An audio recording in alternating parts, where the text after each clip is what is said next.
மகன் தூயாவியாரின் பெயராலே.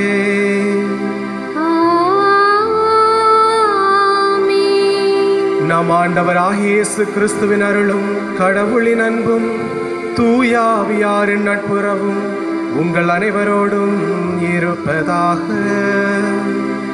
ஆன்மாவோடும் இருப்பதாக. இயேசு கிறிஸ்துவில் அன்பிற்குரிய அருமையான சகோதர சகோதரிகளே, மீண்டும் இந்த கொரோனா தொற்று நோய் அபாய காலகட்டத்தினுடைய ஊரடங்கு உத்தரவில் முடங்கி இருக்கின்றோம். சில தளர்வுகள் நமக்குள் ஏற்படுத்தப்பட்டிருந்தாலும் மீண்டுமாக அந்த தளர்வுகளுக்கு மத்தியில் இந்த திருப்பலியில் பங்கெடுக்கக்கூடிய ஒரு வாய்ப்பை இறைவன் கொடுத்திருக்கின்றார்.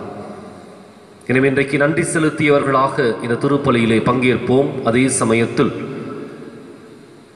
ஆண்டவர் இயேசுவினுடைய அழகான நற்செய்தி வார்த்தை, நாங்கள் அவருடன் வந்து குடிகொள்வோம் என்று சொல்லி ஒரு வாக்குறுதியை கொடுக்கின்றார். யாருடன்?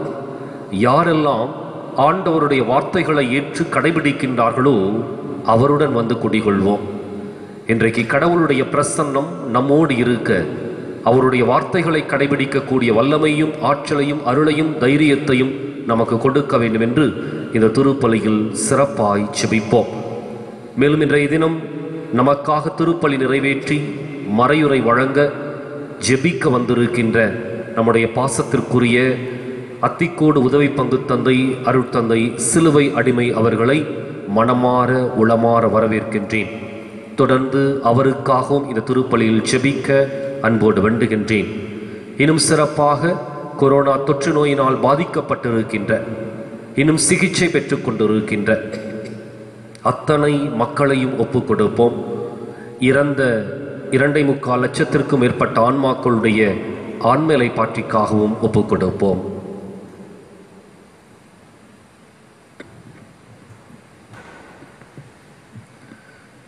இந்த தூய மறை நிகழ்விலே தகுதியான உள்ளத்தோடு பங்கு கொள்ள நம் குற்றம் குறைகளை எண்ணி மனம் வருந்துவோம்.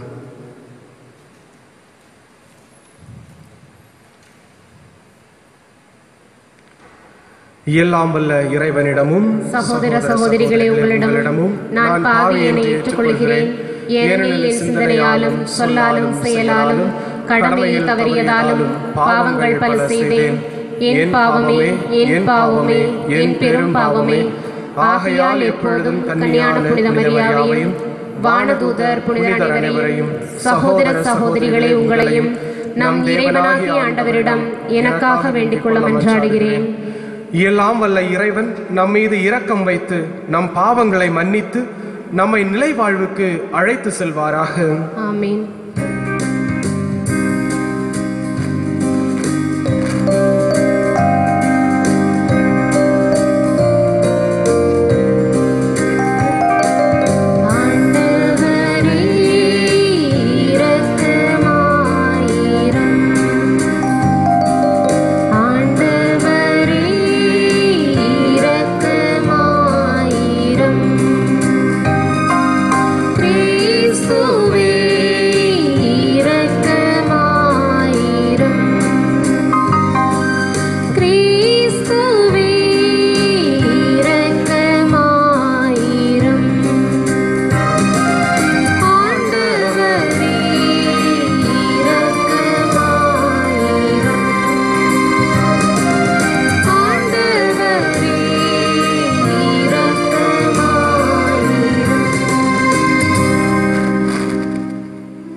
மன்றாடுவோமாக. ஆண்டவரே, உம்முடைய வலக்கையில் முடிவில்லா ஆதரவால் உமது குடும்பத்தை அரவணைத்து காத்தருள உம்மை வேண்டுகின்றோம். இவ்வாறும் ஒரே திருமகனின் உயிர்ப்பினால் தீமைகள் அனைத்திலுமிருந்து நாங்கள் பாதுகாக்க பெற்று விண்ணக கொடைகளால் உம்மை நோக்கி முன்னேறி செல்வோமாக. உம்மோடு தூய ஆவியாரின் ஒன்றிப்பில் இறைவனாய் என்றென்றும் வாழ்ந்து ஆட்சி செய்கின்ற எங்கள் ஆண்டவர் இயேசு கிறிஸ்து வழியாக உம்மை மன்றாடுகின்றோம்.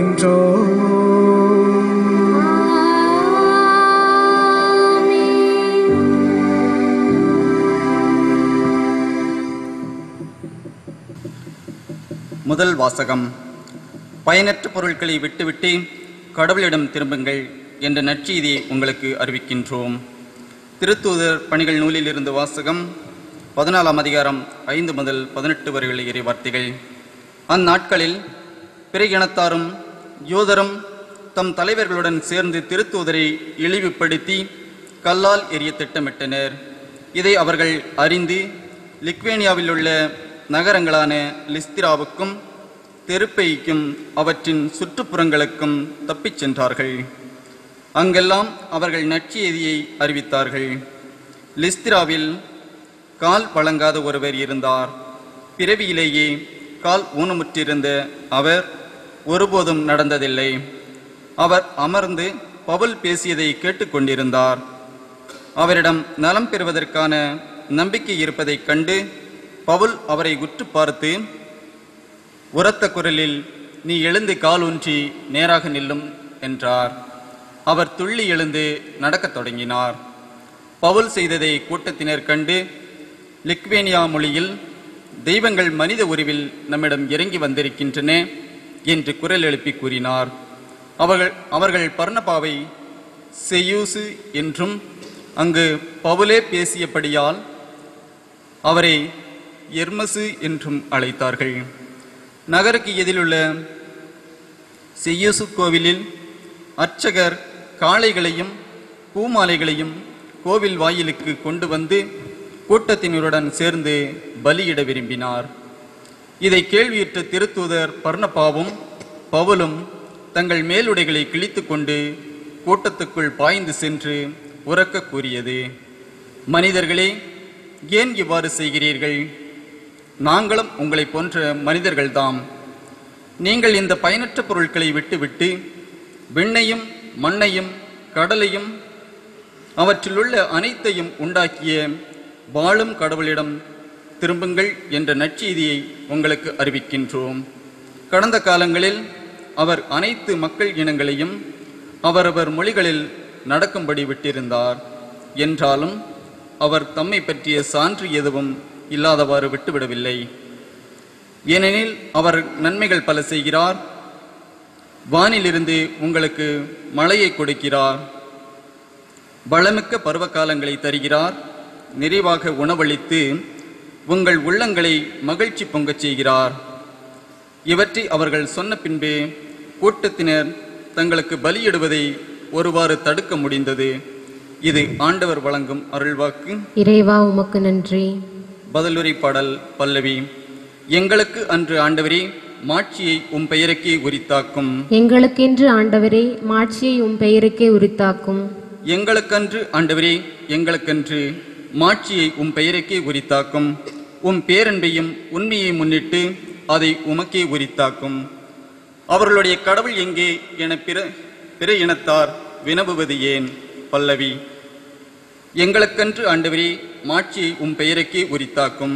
எங்களுக்கன்று ஆண்டவரே மாட்சியை உம் பெயருக்கே உரித்தாக்கும். நம் கடவுளோ விண்ணுலகில் உள்ளார். தம் திருவுளப்படி அனைத்தையும் செய்கின்றார். அவர்களுடைய தெய்வ சிலைகள் வெறும் வெள்ளியும் பொன்னுமே, வெறும் மனித கைவேலையே. பல்லவி. எங்களுக்கன்று ஆண்டவரே மாட்சியை உம் பெயருக்கே உரித்தாக்கும். எங்களுக்கன்று ஆண்டவரே மாட்சியை உம் பெயருக்கே உரித்தாக்கும். நீங்கள் ஆண்டவரிடமிருந்து ஆசி பெறுவீர்களாக. விண்ணையும் மண்ணையும் உருவாக்கியவர் அவரே. விண்ணகமோ ஆண்டவருக்கு உரியது, மண்ணகத்தையோ அவர் மானிடருக்கு வழங்கியுள்ளார். பல்லவி. எங்களுக்கன்று ஆண்டவரே மாட்சியை உம் பெயருக்கே உரித்தாக்கும். எங்களுக்கன்று ஆண்டவரே மாட்சியை உம் பெயருக்கே உரித்தாக்கும். நற்செய்திக்கு முன் வாழ்த்தொழி.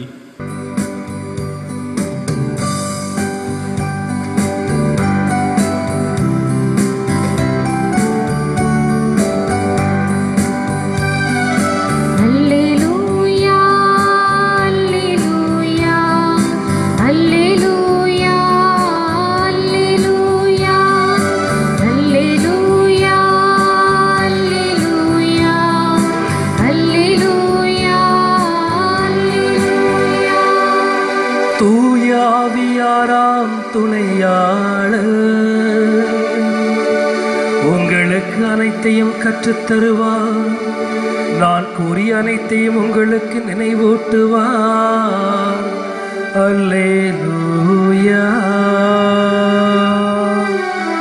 அல்லேலூயா அல்லேலூயா அல்லேலூயா அல்லேலூயா. ஆண்டவர் உங்களோடு இருப்பாராக. உம் ஆன்மாவோடும் இருப்பாராக. தூய யோவான் எழுதிய பரிசுத்த நற்செய்தியிலிருந்து வாசகம். ஆண்டவரே மாட்சி உமக்கே. தூய யோவான் எழுதிய பரிசுத்த நற்செய்தி அதிகாரம் 14 இறை வார்த்தைகள் 21 முதல் 26 முடிய. அக்காலத்தில் இயேசு தம் சீடரை நோக்கி கூறியது, என் கட்டளைகளை ஏற்று கடைபிடிப்பவர் என் மீது அன்பு கொண்டுள்ளார். என் மீது அன்பு கொள்பவர் மீது தந்தையும் அன்பு கொள்வார். நானும் அவர் மீது அன்பு கொண்டு அவருக்கு என்னை வெளிப்படுத்துவேன். யூதா இஸ்காரியத்து யூதாசு அல்ல, மற்றவர் அவரிடம், ஆண்டவரே, நீர் உம்மை உலகிற்கு வெளிப்படுத்தாமல் எங்களுக்கு வெளிப்படுத்தப் போவதாக சொல்கிறீரே, ஏன் என்று கேட்டார். அதற்கு இயேசு பின்வருமாறு கூறினார், என் மீது அன்பு கொண்டுள்ளவர் நான் சொல்வதை கடைபிடிப்பார். என் தந்தையும் அவர் மீது அன்பு கொள்வார். நாங்கள் அவரிடம் வந்து அவருடன் குடிகொள்வோம். என் மீது அன்பு கொண்டிராதவர் நான் சொல்வதை கடைபிடிப்பதில்லை. நீங்கள் கேட்கும் வார்த்தைகள் என்னுடையவை அல்ல, அவை என்னை அனுப்பிய தந்தையுடையவை. உங்களோடு இருக்கும்போதே இவற்றையெல்லாம் உங்களிடம் சொல்லிவிட்டேன். என் பெயரால் தந்தை அனுப்பப் போகிற தூய ஆவியாராம் துணையாளர் உங்களுக்கு அனைத்தையும் கற்றுத்தருவார். நான் கூறிய அனைத்தையும் உங்களுக்கு நினைவூட்டுவார்.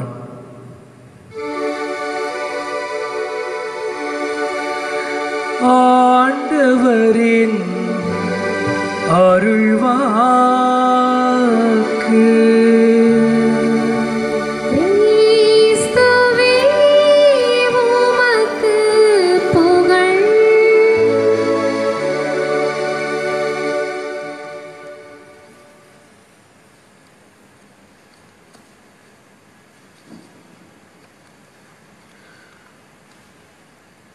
என் பெயரால் தந்தை அனுப்பப் போகிற தூய ஆவியாராம் துணையாளர் உங்களுக்கு அனைத்தையும் கற்றுத் தருவார். இறை இயேசுவில் பிரியமானவர்களே, அநேக நாட்களை நாம் பார்க்கின்றோம், அநேக இடங்களிலே பார்க்கின்றோம். இன்று சைக்காலஜிஸ்ட், கவுன்சிலர்ஸ் அப்படின்னு நிறைய பேர் பெருகிக் கொண்டே வருகின்றார்கள். காரணம் என்ன தெரியுமா? நம்மளோட பிரச்சனைகள் அதிகமாகிக் கொண்டே வருகின்றது. அதிகமாக கோவப்படுகிறாயா? வீட்டில் பிரச்சனையா? இல்லை நம்முடைய பிஹேவியரில் அப்நார்மலாக ஒரு பிஹேவியர் இருக்குதா அப்படின்னு பார்த்தா உடனே நம்ம என்ன சொல்கிறோம்? யாராவது ஒரு கவுன்சில்கிட்ட கூட்டு போங்க, யாராவது ஒரு சைக்காலஜிஸ்ட்டை கூட்டு போங்க, அவங்கள்ட்ட கூட்டு போனாங்கன்னா அவங்களுக்கு அறிவுரை சொல்லி எல்லாம் சரிப்படுத்துவாங்க அப்படின்னு சொல்லிட்டு நம்ம அவர் சைக்காலஜிஸ்டையோ இல்லை கவுன்சில்கிட்ட நம்ம கூட்டு போகிறோம். அன்பார்ந்தவர்களே, உண்மையை சொல்ல வேண்டும் என்றால் ஆண்டவர் நமக்கு ஒரு துணையாளரை கொடுத்திருக்கின்றார். ஆண்டவர் நமக்கு ஒரு ஆலோசகரை கொடுத்திருக்கின்றார். ஒரு வழிகாட்டியை, ஒரு வழி நடத்துபவரை நமக்கு கொடுத்திருக்கின்றார். அவரை பற்றி நாம் அறியாமலே இருக்கின்றோம். இந்த நற்செய்தி வாசகத்தில் இறைவன் சொல்லுகின்றார், என் தந்தையின் பெயரால் அனுப்ப போகிற தூய ஆவியாராம் துணையாளர் உங்களுக்கு அனைத்தையுமே கற்றுத் தருவார் என்று. ஆமன் பார்ந்தவர்களே, நம்முடைய வாழ்க்கையில பிரச்சனை அதிகமாக இருப்பதற்கு காரணம் நாம் ஆண்டவரிடம் எதுவுமே கேட்பதே கிடையாது. நமது விருப்பம் போல நமக்கு என்ன தோணுகிறதோ அதையே செய்து கொண்டிருப்பதனால தான் இன்றைக்கு பிரச்சனைகள் அதிகமாகிக் கொண்டே வருகின்றது. ஆண்டவர் சொல்றாரு, இந்த ஆவியானவரை நீங்கள் அணுகி செல்லும் பொழுது அவர் உங்களுக்கு எல்லாமே கற்றுத் தருவார் என்று. அப்ப இந்த ஆவியானவர் நமக்குள்ள வரும்பொழுது நமக்கு என்ன நிகழும், நமக்குள்ள என்ன நடக்கும் அப்படின்னு பார்த்தோம்னா, ஏசாயா புத்தகம் 30வது அதிகாரம் 21வது வசனம் இவ்வாறாக கூறுகின்றது, நீங்கள் வலப்புறமோ இடப்புறமோ எப்பக்கம் சென்றாலும் இதுதான் வழி, இதில் நடந்து செல்லுங்கள் என்னும் வார்த்தை உங்களுக்கு பின்னிருந்து ஒலித்துக் கொண்டே இருக்கும் என்று. ஆமன் பார்ந்தவர்களே, நாம் ஆவியானவரை அணுகி செல்லும் பொழுது அவர் நமக்கு வழிகாட்டுவார். நீ எந்த வழியில செல்ல வேண்டும், நீ எப்படி செல்ல வேண்டும், எதை செய்ய வேண்டும் என்று ஆவியானவர் உங்களுக்கு வழிகாட்டுவார் என்று வசனம் சொல்லுகின்றது. திருப்பாடல் 16வது அதிகாரம் 7வது வசனம் இவ்வாறாக சொல்லுகின்றது: எனக்கு அறிவுரை வழங்கும் ஆண்டவரை போற்றுகின்றேன், இரவில் கூட என் மனசான்று என்னை எச்சரித்துக் கொண்டே இருக்கின்றது என்று சொல்லுகின்றார். ஆமாம் பார்ந்தவர்களே, ஆண்டவர் நம்ம தூங்கி கொண்டிருப்பதும் கூட நமக்கு அவர் சொல்லிக்கொண்டே தான் இருப்பார். பாவத்திலிருந்து நம்மை விடுபட சொல்லிக்கொண்டே தான் இருப்பார். திருப்பாடல் 32வது அதிகாரம் 8வது வசனம் இவ்வாறாக சொல்லுகின்றது: நான் உனக்கு அறிவு புகட்டுவேன், நீ நடக்க வேண்டிய பாதையை உனக்கு நான் காட்டுவேன் என்று ஆண்டவர் சொல்லுகின்றார். நீ எப்படி போகணும், என்ன செய்யணும்னு சொல்லி நான் உனக்கு சொல்லித்தரேன்னு சொல்லி ஆண்டவர் சொல்லுகிறார். நம்ம பண்ண வேண்டியது என்ன? அந்த ஆவியானவருடன் கூட நாம் வழி நடத்த, ஆவியானவர் கூட நம்ம நடக்க வேண்டும், அவ்வளவுதான். ஆவியானவர் கூட நம்ம நடக்கணும்னா என்ன பண்ணணும்? நற்செய்தியில தொடக்கத்தில் நாம் வாசித்தோம், அவருடைய கட்டளைகளை கடைபிடித்து வாழும் பொழுது ஆவியானவர் நம்மளே வாசம் செய்வார். ஆவியானவர் நம்மளே இருக்கும் பொழுது அவர் நம்மை உண்மையை நோக்கி வழி நடத்துவார் என்று இறைமகன் இயேசு சொல்லுகின்றார். யோவான் நற்செய்தி 16வது அதிகாரம் 13வது வசனத்திலே இறைமகன் இயேசு சொல்லுகின்றார்: உண்மையை வெளிப்படுத்தும் தூய ஆவியானவர் வரும்பொழுது அவர் முழு உண்மையை நோக்கி உங்களை வழி நடத்துவார் என்று. ஆக நாம் இறைவன் தந்த கட்டளைகளை கடைபிடித்து அவரோடு பயணிக்கும் பொழுது அந்த தூய ஆவியானவர் நம்முடைய உறவாடுவார். அந்த தூய ஆவியானவர் நம்மிடம் இருக்கும் பொழுது நாம் உண்மையான பாதையிலே, நேரிய பாதையிலே நாம் வழி நடந்து செல்வோம். அப்படி நாம் தூய ஆவியானவரோடு வாழும் பொழுது நமக்கு வெற்றி மட்டும்தான் கிடைக்கும் என்பார்களே. என்றால் தூய ஆவியானவரை வழி நடத்துகின்றார். இதற்கு உதாரணமாக சொல்ல வேண்டும் என்றால் 2வது சாமுவேல் புத்தகம் 5வது அதிகாரம் 17லிருந்து 25 வரை வசனங்களை நம்ம வாசிச்சோம்னா, தாவீது ஆண்டவரிடம் போய் கேட்கிறாரு. ஏன்னா பெலிஸ்தியர்கள் வந்து தாவீதுக்கு எதிராக போர் தொடுத்து வருகிறார்கள். உடனே தாவீது வந்து வாள் எடுத்துட்டு அவர் கூட போர் புரிய செல்லவில்லை. மாறாக தாவீதானவர் ஆண்டவரிடம் செல்லுகின்றார். ஆண்டவரிடம் ஆலோசனை கேட்க செல்கின்றார். மனிதரிடம் செல்லவில்லை, ஆண்டவரிடம் ஆலோசனை கேட்க செல்கின்றார். ஆண்டவரே, நான் பெலிஸ்தியருக்கு எதிராக போர் புரிய செல்லலாமா அப்படி என்று தாவீது கேட்கின்றார். உடனே ஆண்டவர் சொல்றாரு, கண்டிப்பாக செல், நான் உன்னோடு கூடவே இருப்பேன், அவர்களை உன்னை கையில ஒப்படைப்பேன் என்று சொல்லுகின்றார். அதுக்கப்புறம் தான் தாவீது வந்து போர் புரிய செல்கின்றார். அங்கே அவர் வெற்றி அடைகின்றார். கொஞ்ச நாள் கழிச்சு மறுபடியும் பெலிஸ்தியர்கள் வருகின்றார்கள். அப்ப தாவீது தோற்கடித்த அந்த பெலிஸ்தியர்கள் மறுபடியும் வரும்பொழுது அவர் நேரடியாக போய் மறுபடியும் போர் புரியவில்லை. மாறாக திரும்பவும் ஆண்டவர்கிட்ட போறாரு. ஆண்டவர்கிட்ட ஐடியா கேட்க போறாரு. ஆண்டவர்கிட்ட ஆலோசனை கேட்க செல்லுகின்றார். அப்ப ஆண்டவர் சொல்றாரு, இந்த முறை ஆண்டவர் என்ன சொல்றாருன்னா, நீ வந்து நேராக போர் புரிய வேண்டாம், அவர்களை சுற்றி சென்று அவர்களுக்கு பின்பாக சென்று அவர்களை தாக்கு என்று சொல்கிறார். ஆண்டவரை ஸ்கெட்ச் போட்டு கொடுக்கிறார். ஆமன் பார்த்தவர்களே, இந்த ஆவியானவரிடம் நாம ஆலோசனை கேட்கும் பொழுது, ஆவியானவர் நமக்குள்ள இருக்கும் பொழுது நம்மளும் இதுதான் நடக்கும். ஆண்டவர் நம்மை வழி நடத்துவார். உண்மையை நோக்கிய பாதையிலே, நீதியான பாதையிலே ஆண்டவர் நம்மை வழி நடத்துவார். ஆக இன்று இறைவன் நமக்கு அழைப்பு விடுக்கின்றது, அந்த ஆவியானவரை நாம் பெற்றுக்கொள்ள வேண்டும் என்பதுதான். அன்று பெந்தகோஸ்து நாளிலே அப்போஸ்தலர்கள் ஆவியானவர்களை பெற்றுக்கொண்டார்கள். இந்த பெந்தகோஸ்து நாளுக்காக நாம் தயாரித்துக் கொண்டிருக்கின்ற வேளைகளே நாமும் ஆண்டவரிடம் ஜெபிப்போம்.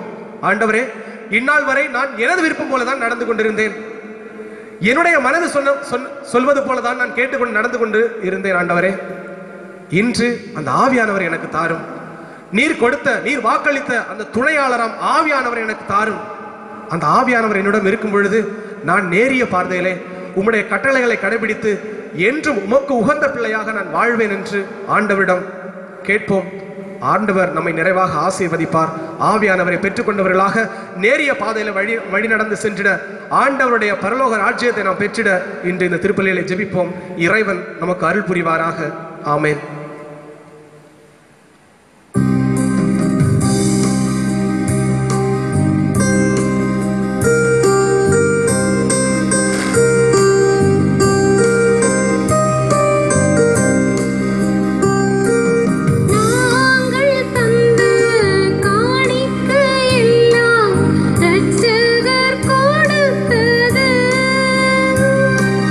மேகம் சிந்தும் நீர்த்தோழி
சகோதர சகோதரிகளே, என்னுடையதும் உங்களுடையதுமான இப்பலி எல்லாம் வல்ல தந்தையாகி இறைவனுக்கு ஏற்றதாகும்படி மன்றாடுங்கள்.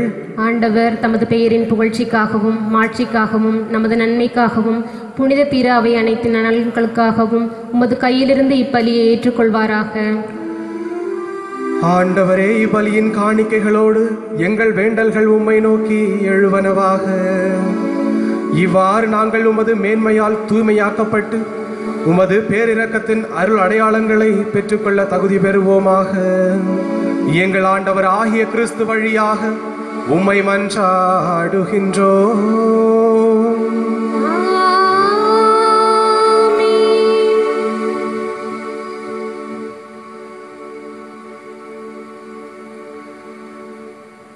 ஆண்டவர் உங்களோடு இருப்பாராக. உம் ஆன்மாவோடும் இருப்பாராக. இதயங்களை மேலே எழுப்புங்கள். ஆண்டவரிடம் எழுப்பியுள்ளோம். நம் இறைவனாகிய ஆண்டவருக்கு நன்றி பண்பாடுவோம். அது தகுதியும் நீதியுமானது. ஆண்டவரே, எக்காலத்திலும் உம்மை புகழ்ந்துரைப்பதும் எல்லாவற்றுக்கும் மேலாக எங்கள் பாஸ்காவாகிய கிறிஸ்து பலியான இச்சிறப்பான காலத்தில் உம்மை இன்னும் மிகுதியாக வாழ்த்தி போற்றுவதும் மெய்யாகவே தகுதியும் நீதியுமாகும். எங்கள் கடமையும் மீட்புக்கு உரிய செயலுமாகும். கிறிஸ்து தம் திருவுடலை ஒப்புக்கொடுத்து சிலுவையின் மெய்யான பலியில் முற்கால பலிகள் நிறைவு பெற செய்தருளினார். எங்கள் மீட்புக்காக அவர் உம்மிடம் தம்மையே கையளித்த போது அவரே குருவாகவும் பலிபீடமாகவும் செம்மறியாகவும் விளங்கினார். ஆகவே பாஸ்கா மகிழ்ச்சி பொங்க அனைத்துலகின் மாந்தர் அனைவரும் அக்களிக்கின்றனர். அவ்வாறே ஆற்றல் மிக்கோரும் அதிகாரம் கொண்ட தூதர்களும் உமது மாட்சியை புகழ்ந்து பாடி முடிவின்றி சொல்லுவதாவது: தூயவர் தூயவர் தூயவர், வான்படைகளின் கடவுளாம் ஆண்டவர். விண்ணகமும் மண்ணகமும் உமது மாட்சியால் நிறைந்துள்ளன. உன்னதங்களிலே ஓசானா. ஆண்டவர் பெயரால் வருகிறவர் ஆசி பெற்றவர். உன்னதங்களிலே ஓசானா.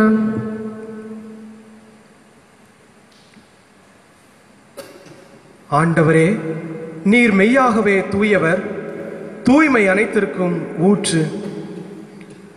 ஆகவே உம்முடைய ஆவியை பொழிந்து இக்காணிக்கைகளை தூய்மைப்படுத்த உம்மை வேண்டுகின்றோம்.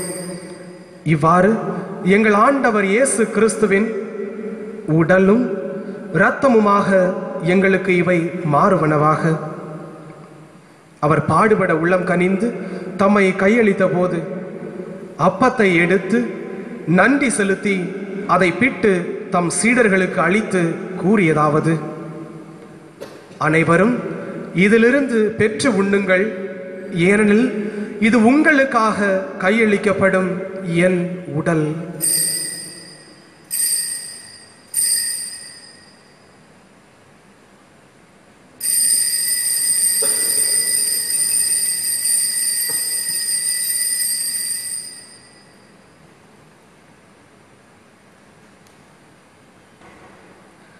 அவ்வண்ணமே இரவு விருந்தை அருந்திய பின் கிண்ணத்தையும் எடுத்து மீண்டும் உமக்கு நன்றி கூறி தம் சீடர்களுக்கு அளித்து அவர் கூறியதாவது: அனைவரும் இதிலிருந்து பெற்று பருகுங்கள், ஏனெனில் இது புதிய நிலையான உடன்படிக்கைக்கு உரிய என் இரத்தத்தின் கிண்ணம். இது பாவ மன்னிப்புக்கென்று உங்களுக்காகவும் பலருக்காகவும் சிந்தப்படும். இதை என் நினைவாக செய்யுங்கள்.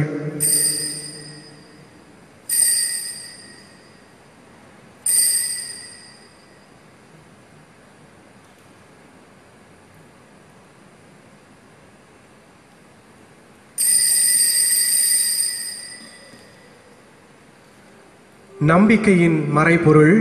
ஆண்டவரே, நீர் வருமளவும் உமது இறப்பினை அறிக்கையிடுகின்றோம், உமது உயிர்ப்பினையும் எடுத்துரைக்கின்றோம். ஆகவே ஆண்டவரே, நாங்கள் கிறிஸ்துவின் இறப்பினையும் உயிர்ப்பினையும் நினைவு கூர்ந்து வாழ்வு தரும் அப்பத்தையும் மீட்பு அளிக்கும் கிண்ணத்தையும் உமக்கு ஒப்புக் கொடுக்கின்றோம். உம் திருமுன் நின்று உமக்கு ஊழியம் புரிய தகுந்தவர்கள் என எங்களை ஏற்றுக்கொண்டீர். எனவே உமக்கு நன்றி செலுத்துகிறோம். மேலும் கிறிஸ்துவின் உடலிலும் இரத்தத்திலும் பங்கு கொள்ளும் எங்களை தூய ஆவியார் ஒன்று சேர்க்க வேண்டும் என உம்மை தாழ்மையுடன் மன்றாடுகின்றோம். ஆண்டவரே, உலகெங்கும் பரவி இருக்கும் உமது திரு அவையை நினைவு கூர்ந்தருளும். சிறப்பாக எங்கள் திருத்தந்தை பிரான்சிஸ், எங்களாய பீட்டர் பீர் மற்றும் அனைத்து திரு அவையோடும் உமது அன்பை நிறைவாய் பெற செய்தருளும்.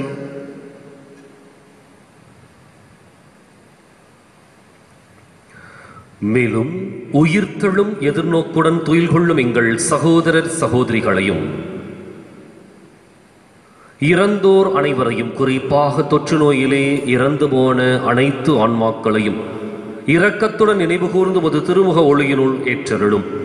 எங்கள் அனைவர் மீதும் இரக்கமாயிரும். கடவுளின் கன்னித்தாயான புனித மரியா, அவருடைய கணவரான புனித யோசேப்பு, புனித திருத்தூதர்கள், இவ்வுலகில் உகந்தவராயிருந்தோர் ஆகிய புனிதர் அனைவருடனும் நாங்கள் நிலைவாழ்வில் பங்கு கொள்ளும் தகுதி பெற்று உம் திருமகன் இயேசு கிறிஸ்து வழியாக உம்மை புகழ்ந்தேத்தும் வரமருள உம்மை மன்றாடுகின்றோம்.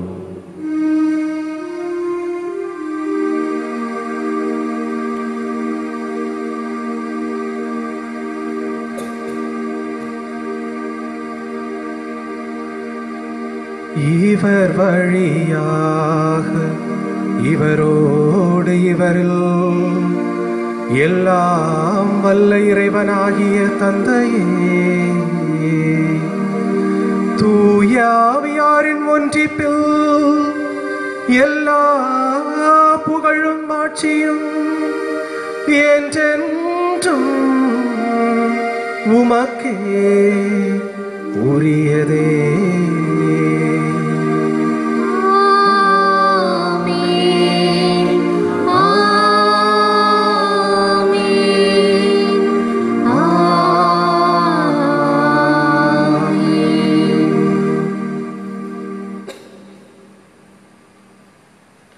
மீட்பரின் கட்டளையால் கற்பிக்கப்பட்டு இறை படிப்பினையால் பயிற்சி பெற்ற நாம் துணிவுடன் சொல்லுவோம். விண்ணுலகில் இருக்கிற எங்கள் தந்தையே, உமது பெயர் தூயது என போற்ற பெறுக. உமது ஆட்சி வருக. உமது திருவுளம் விண்ணுலகில் நிறைவேறுவது போல மண்ணுலகிலும் நிறைவேறுக. எங்கள் அன்றாட உணவை இன்று எங்களுக்கு தாரும். எங்களுக்கு எதிராக குற்றம் செய்வோரை நாங்கள் மன்னிப்பது போல எங்கள் குற்றங்களை மன்னியும். எங்களை சோதனைக்கு உட்படுத்தாதேயும், தீமையிலிருந்து எங்களை விடுவித்தருளும். ஆண்டவரே, தீமை அனைத்திலும் இருந்து எங்களை விடுவித்து எங்கள் வாழ்நாளில் அமைதியை கனிவுடன் அருள உம்மை மன்றாடுகின்றோம். உமது இரக்கத்தின் உதவியால் நாங்கள் பாவத்திலிருந்து எப்போதும் விடுதலை பெற்று யாதொரு கலக்கமும் இன்றி நலமாயிருப்போமாக. நாங்கள் எதிர்நோக்கி இருக்கும் பேரின்பத்திற்காகவும் எம் மீட்பராகிய இயேசு கிறிஸ்துவின் வருகைக்காகவும் காத்திருக்கின்றோம். ஏனெனில் ஆட்சியும் வல்லமையும் ஆட்சியும் என்றென்றும் உமதே. ஆண்டவரே இயேசு கிறிஸ்துவே, அமைதியை உங்களுக்கு விட்டு செல்லுகிறேன், என் அமைதியை உங்களுக்கு அளிக்கிறேன் என்றும் திருத்தூதர்களுக்கு மொழிந்தீரே. எங்கள் பாவங்கள், குற்றங்கள், குறைகள், பலவீனங்களை பாராமல் உமது திரு அவையின் நம்பிக்கையை கண்ணோக்கி உமது திருவுள்ளத்திற்கு ஏற்ப அதற்கு அமைதியையும் ஒற்றுமையையும் அளித்தருள்வீராக. என்றென்றும் வாழ்ந்து ஆட்சி செய்கின்றவர் நீரே. ஆமென். ஆண்டவருடைய அமைதி உங்களோடு என்றும் இருப்பதாக. உம் ஆன்மாவோடும் இருப்பதாக. இறைவன் அளிக்கின்ற அமைதியை ஒருவர் மற்றவரோடு பகிர்ந்து கொள்வோம். உலகின் பாவங்களை போக்கும் இறைவனின் சமரியே, எங்கள் மேல் இரக்கமாயிரம். உலகின் பாவங்களை போக்கும் இறைவனின் சமரியே, எங்கள் மேல் இரக்கமாயிரம். உலகின் பாவங்களை போக்கும் இறைவனின் சமரியே, எங்களுக்கு அமைதியை அளித்தருளும்.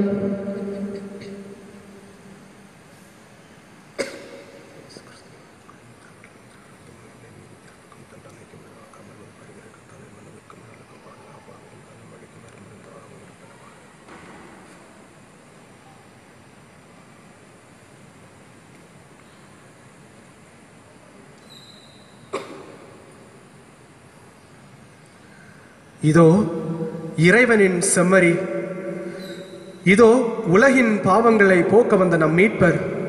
இந்த செம்மறியின் விருந்துக்கு அழைக்கப்பெற்ற நாம் ஒவ்வொருவரும் பேறு பெற்றோர்.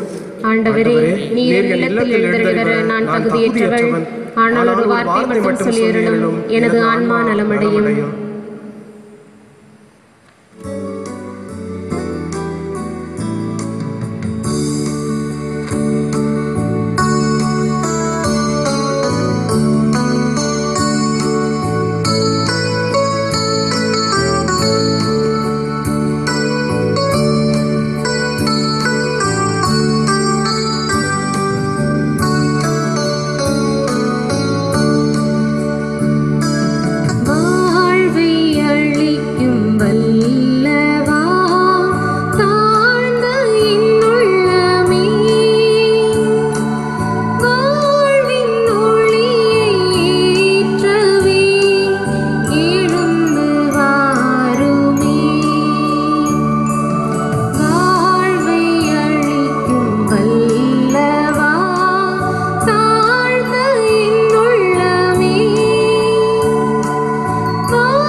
ஏனோ இந்த பாசமே ஏழை என்னிடமே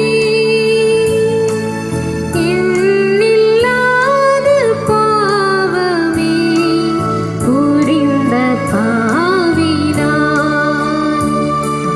வாழ்வை அளிக்கும் வல்லவா தாழ்ந்த என்னுள்ளமே வாழ்வின் ஒளியை ஏற்றவே எழுந்து வாருமே.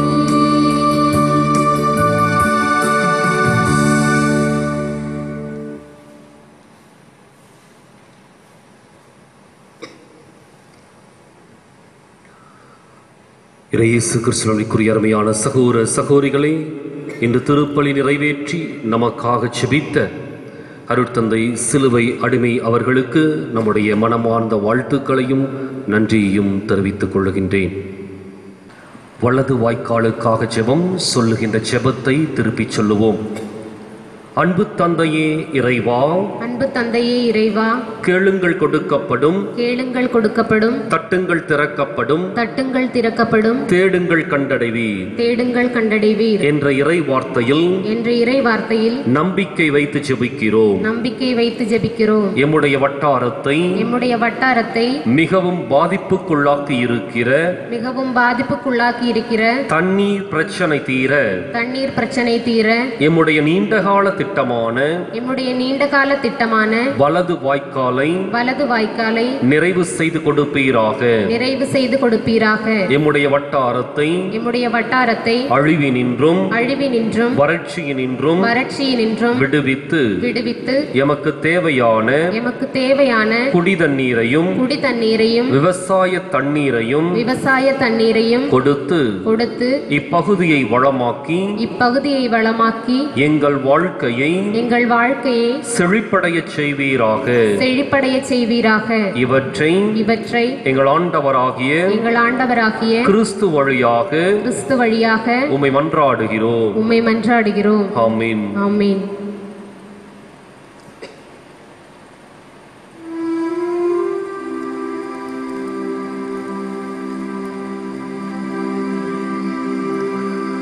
மன்றாடுவோமாக. என்றும் உள்ள எல்லாம் வல்ல இறைவா, கிறிஸ்துவின் உயிர்ப்பினால் நிலை வாழ்வுக்கு எங்களை புதுப்பித்தீர். பாஸ்கா அருள் அடையாளத்தின் கனிகளை எங்களில் பெருக செய்து எங்கள் உள்ளங்களில் மீட்பு அளிக்கும் உணவின் ஆற்றலை பொழிந்தருள்வீராக. எங்கள் ஆண்டவர் ஆகிய கிறிஸ்து வழியாக உம்மை மன்றாடுகிறோம்.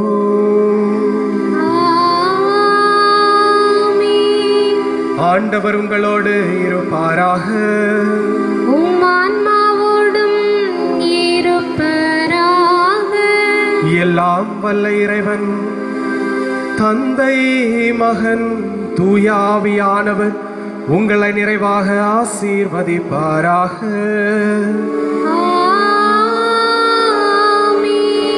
சென்று வாருங்கள், திருப்பலி நிறைவேறிற்று.